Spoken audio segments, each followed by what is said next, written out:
Hello, and welcome to The Complete History of Science. Series 5, Episode 4. Nicolaus Copernicus Part 2. On the Revolutions. On a dark and cold evening, in May of 1539, Nicolaus Copernicus received an unexpected visitor.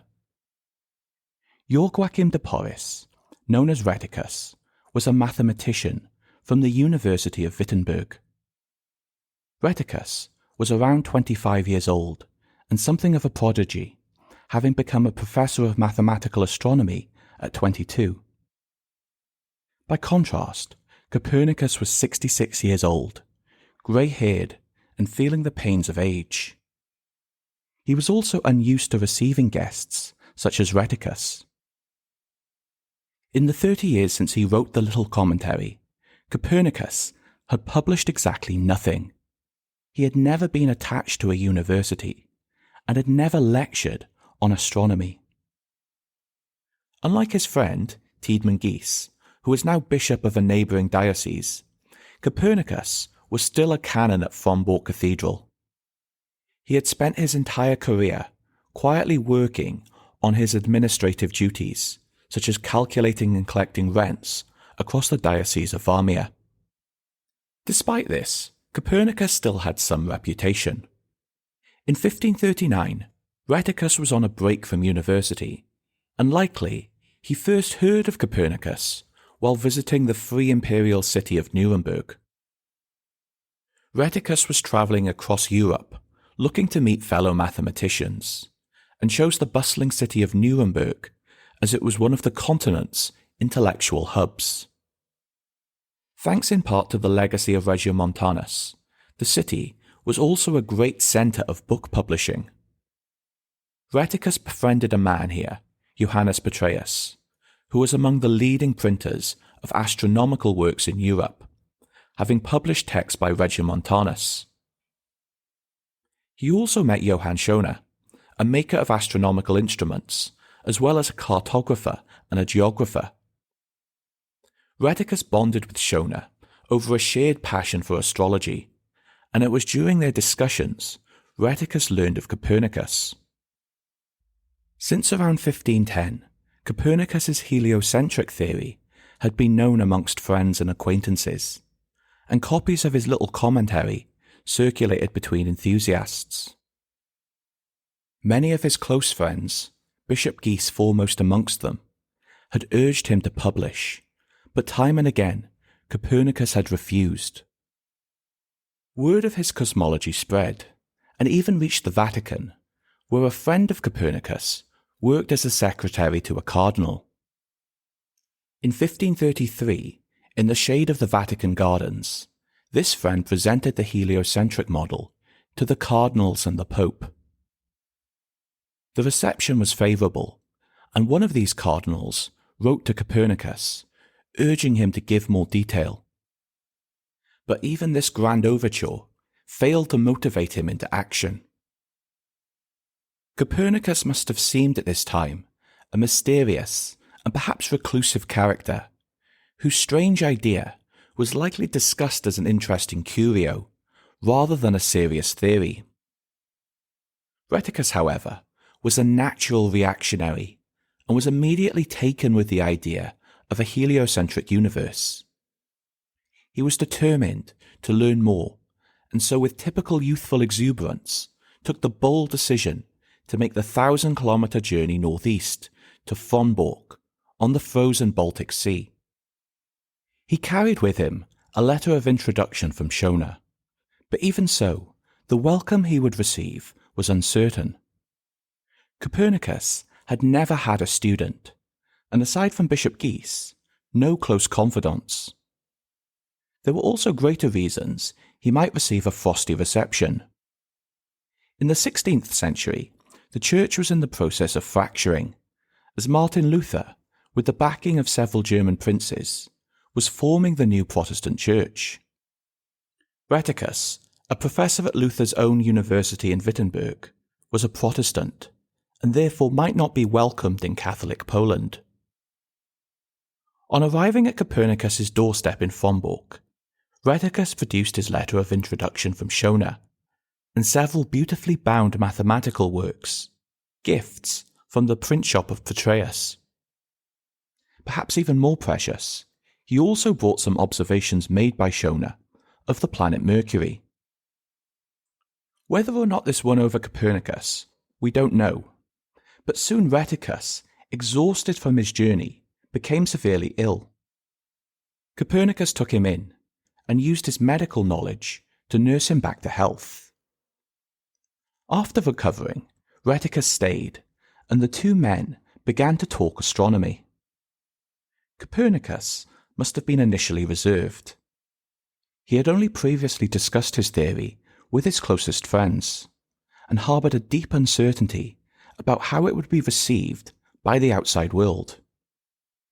In Rheticus, however, he found an enthusiastic student and a mathematician of equal stature. Over the next several months, Copernicus warmed to Rheticus and brought him into his confidence. The older astronomer revealed to the younger man that for the past decade he had been secretly working on a great new work outlining the details of his heliocentric theory. In fact, he had completed a large portion of it already. This was the book Copernicus had wanted to write for 30 years, the book which would replace the Almagest. Rheticus was allowed to read the manuscript and must have felt the great effort of travelling to Frombork had been worthwhile. Poring over these pages revealed that his teacher had not only worked out a new heliocentric system, but he had solved most of the lingering problems in Ptolemaic astronomy. By the end of the summer, Rheticus had learnt enough of Copernicus's theories to write back to Schoner in Nuremberg. He described Copernicus's work as 6 books, imitating Ptolemy and embracing the whole of astronomy. Interestingly, this letter didn't lead with what we may consider the most salient detail. Rheticus does not mention heliocentricity until page 19. Perhaps he was trying to hide this controversial detail. Or perhaps he, and by extension Schoner, wouldn't have considered this to be the most important revelation of the new work. In the first section of the letter, Rheticus instead discusses Copernicus's new model for the precession of the equinoxes, as well as changes in the long-term cycles of the sun's position. Writing to a fellow astrologer, he links these cycles to great turning points in world history, and predicts the second coming of Jesus when the sun makes a full cycle. Next, Rheticus outlines the prominent astronomical problems which the new work solved. For example, he reports that Copernicus had created models for the moon and planets without resorting to the use of an equant. Likewise, he solved the issue with Ptolemy's lunar model, which had suggested the moon's diameter should be twice as large at some points in its cycle compared to others. These issues had of course already been solved by Al-Shatir 200 years before, but his work was little known in the West. To Rheticus and Schoner, these were long-standing problems, and a solution would have caused much excitement in the astronomical community. By the time he comes to discuss the planets, however, Rheticus could no longer avoid discussion of heliocentricity. He begins to defend the idea immediately, writing, "Indeed, there is something divine in the circumstance that a sure understanding of the celestial phenomena must depend on the regular and uniform motion of the terrestrial globe." The purpose of the letter, it seems, was to test the acceptability of the new theory. On receiving the letter, and with Copernicus's permission, Schoner had it published, calling it the Narrativo Primo, or in English, the First Account, and copies of the printed letter were sent across Europe. On the whole, the reception was favourable, and congratulatory notes flooded in from scholars across the continent. This must have been some relief for Copernicus, while Rheticus realized he was about to become famous. Rheticus received a request to return to Wittenberg to lecture on the new theory. This was timely, as the Bishop of Warmia was threatening to enforce an anti-Protestant decree, which would have expelled Protestants like Rheticus from the territory.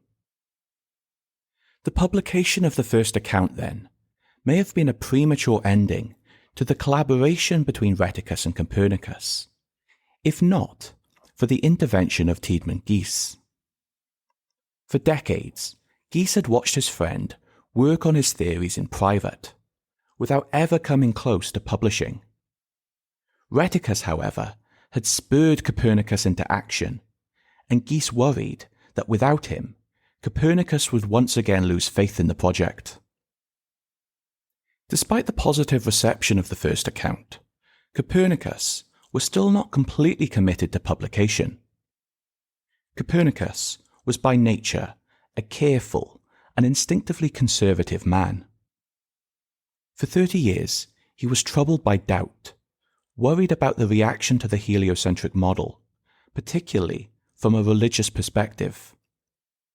In the Bible, Joshua had commanded the sun to stand still, implying that usually it was in motion. Likewise, Psalm 93 had proclaimed that the earth remained forever unmoved. Copernicus was worried that if his ideas were published, he may be attacked by those who took the Bible literally. Watching the hesitation again stir in his friend, Tiedemann Gies set out to ensure that Rheticus would remain. Unlike Copernicus, Rheticus was young, bold, and naturally rebellious, happy to swim against the current. Fortunately, as Bishop of Culm, Gies now had some influence, and asked the Grand Duke to take Rheticus into his protection. This convinced Rheticus to stay in Frombork and continue to work with Copernicus. During this time, they made observations together, watching a partial solar eclipse, which occurred on the 7th of April, 1540. 16 months later, in August 1541, Rheticus was still there, and they watched another partial solar eclipse, the last one Copernicus would observe during his lifetime. Between these observations, they reworked the first 6 books, checking the calculations and making the proofs clearer. Alongside this astronomical work, a period of politicking ensued. Tiedemann Gies, now joined by Rheticus, encouraged Copernicus to publish. This effort was helped by the steady stream of letters they were still receiving in response to the first account. The Bishop of Warmia, Copernicus's superior, even received a letter from a well-known Dutch mathematician, which seems to have persuaded the bishop to get behind Copernicus's project. In May 1541, Rheticus and Copernicus received a letter from a man called Andreas Osiander, a theologian and astronomical enthusiast. He was a friend of the printer Petrus in Nuremberg and was keen to see Copernicus's work published. His opinion was that the work was a mathematical one, whose place was to improve computation. This was a common position, as many viewed Ptolemy's epicycles and equants as merely computational devices rather than representing physical reality. This argument, however, was not one that appealed to Copernicus. Copernicus believed in the physical reality of the model. That is, he truly believed the Earth really did move. Nevertheless, Osiander's argument was a shield which assuaged his fears, and so, in 1541, he finally agreed to publish. Rheticus was to personally deliver the completed manuscript to the printers in Nuremberg, leaving in early autumn 1541. He would never return to Frombork and would never see Copernicus again. He later wrote, "There has been no greater human happiness than my relation with so excellent a man as he." However, before delivering the manuscript, he needed to return to Wittenberg, where he was made Dean of the Faculty of Arts. Rheticus remained in Wittenberg, busy with administration and teaching, for the rest of the year. It wasn't until May 1542 that he finally found time to travel to Nuremberg and deliver the manuscripts into the hands of the printer Petreius. He stayed checking the proofs until mid-October, when he was once again required to leave, as he had accepted a professorship in mathematics from the University of Leipzig. Back in Frombork, Copernicus's doubts about publication had re-emerged, and he sought reassurance. He appealed to the highest religious authority of all, the Pope, asking for permission to dedicate the work to him. He wrote, "I can readily imagine, Holy Father, that as soon as people hear I ascribe certain motions to the terrestrial globe, they will immediately shout to have me and my opinions hooted off stage." In the letter, he explained his dissatisfaction with the eccentrics and equants of the Almagest, and appealed to the Pope's sense of divine beauty, promoting his own more elegant model in place of Ptolemy's cumbersome system. His intent was to seek protection, and was encouraged when his request was granted. He sent the Pope's dedication to the printers in June 1542, along with some corrections he wished to make. Over the next few months, Copernicus continued commenting and returning notes on the pages he received back from the printers. However, this routine was abruptly stopped in late autumn, when Copernicus suffered a stroke which left him paralyzed and unable to speak. He would linger through the winter, but could eat little, and there was nothing to be done. According to Bishop Gies, on the 24th of March 1543, as the final pages were delivered from Nuremberg, Nicolaus Copernicus died. He was laid to rest under his altar in Frombork Cathedral, and as was custom, no marker or epitaph marked the spot. The work was ready for publication, but during his illness, some changes had been made in Nuremberg. The original title, On the Revolutions, was changed to On the Revolutions of the Heavenly Spheres. Even more significant, an anonymous introduction was inserted, stating that the author was not claiming that the hypothesis of a moving Earth was necessarily true. Instead, it merely produces calculations in agreement with observations. By the time these alterations came to light, Copernicus was already gone. However, Bishop Gies, troubled by the changes, wrote to Rheticus immediately, asking for them to be removed. Unfortunately, Rheticus had already travelled on to Leipzig, and the man responsible was Andreas Osiander, who had been left in charge of proofreading. Osiander had written to Copernicus many years before with the same argument, and added the introduction as he believed it would protect the work from criticism. Gies, nevertheless, was outraged. He knew Copernicus, and he knew that this was not his opinion. Despite Gies's anger, it was too late to remove the introduction, and Osiander was proven correct, as no serious organized resistance appeared over the succeeding decades. In fact, it can be argued that the immediate impact of the work was very slight. It sold, but the first run of 400 books didn't sell out. Copernicus was imitating the Almagest, and like the Almagest, it was simply too technical a work for most people. It was primarily read by astronomers, and often those who did read it highlighted other details over heliocentricity.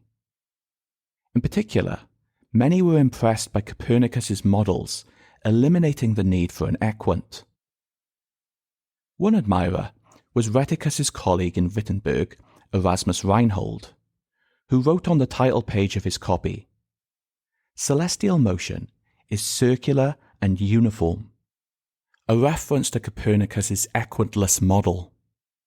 Reinhold also used Copernicus's models to calculate new astronomical tables called the Prussian tables, which would replace those based on the Almagest. To most practitioners, this was still the most important aspect of astronomy, because predicting planetary orbits was key to astrology. As it turns out, however, there was little advantage to these new calculations, which were no more accurate than Ptolemy's had been.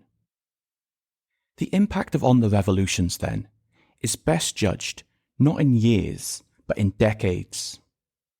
It was reprinted in 1566 and 1617, and was read by all of the great astronomers of the next century. In the years after Copernicus's death, very few people believed that the Earth revolved around the Sun, but by the end of the 17th century, virtually every great thinker did. Over the next century, the ideas of Aristotle, which had held such a central place in medieval European thought, would be replaced by both new ideas and new ways of acquiring knowledge.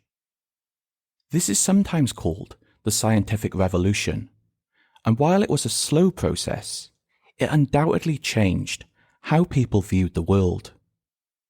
Copernicus, perhaps unknowingly, had taken a sledgehammer to the vast edifice which Aristotle had constructed. Piece by piece, and brick by brick, his successors would take apart this structure until nothing was left, and instead, a vast forest came into view.